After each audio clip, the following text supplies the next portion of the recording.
कंजूस धोबी। सिरपुर गांव में एक धोबी रहता था जो कि बहुत कंजूस था। वह पैसे बचाने के चक्कर में अपने परिवार वालों को ढंग से खिलाता पिलाता नहीं था।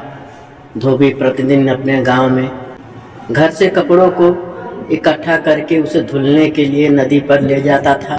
धुलाई से जो पैसे मिलते उसे बचाने के लिए धोबी नदी के किनारे एक पोटली में पैसों को डालकर जमीन में छिपा देता था। धोबी बहुत लालची था।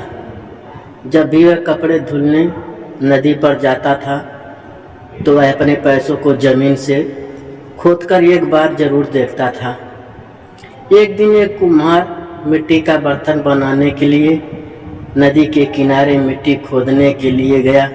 उसे मिट्टी खोदते समय धोबी के पैसों की पोटली मिल जाती है, जिसे वह अपने साथ घर ले आता है। वह अपने गांव के मुखिया के पास जाकर पूरी बात बताते हुए पैसे की पोटली उसको सौंप देता है। अगले दिन जब धोबी नदी के किनारे कपड़े धुलने जाता है तो वह अपने द्वारा छुपाए पैसों की पोटली को जमीन में ढूंढता है तो उसे पैसों की पोटली नहीं मिलती है। धोबी जोर जोर से चिल्लाने लगता है, मैं लूट गया, मैं बर्बाद हो गया। उसकी आवाज़ सुनकर एक चरवाहा उसके पास आता है। वह धोबी से पूछता है, क्या हुआ भाई, क्यों चिल्ला रहे हो? धोबी सारी बात उस चरवाहे से बताता है।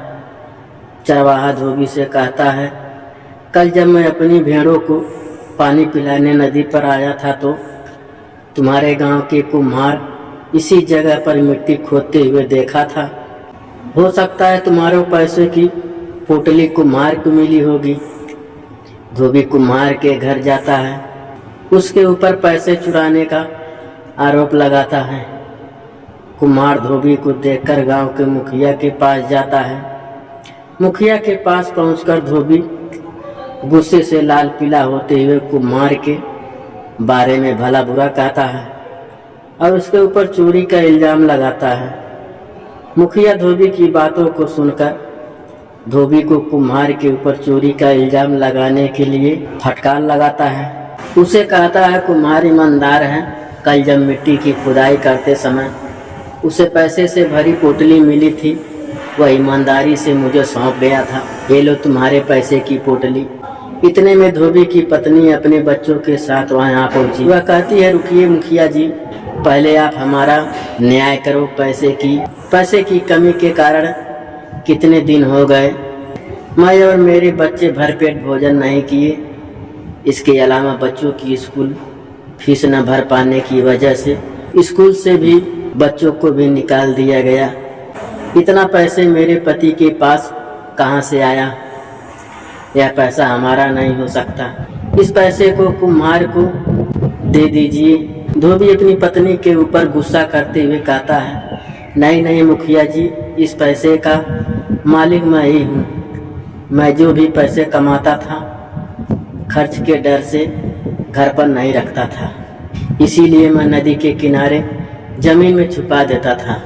मुखिया धोबी से कहता है, अपनी पत्नी और बच्चों को ख्याल क्यों नहीं रखते हो? तुम्हारे बच्चों को स्कूल से भी निकाल दिया गया है, ऐसे में तुम इन पैसों को बचा कर क्या करोगे? मुखिया अपना फैसला सुनाते हुए कहता है, आज से तुम्हारे घर को तुम्हारी पत्नी चलाएगी। तुम जो भी पैसे कमा कर लाओगे उसे तुम्हारी पत्नी घर का खर्चा चलाएगी।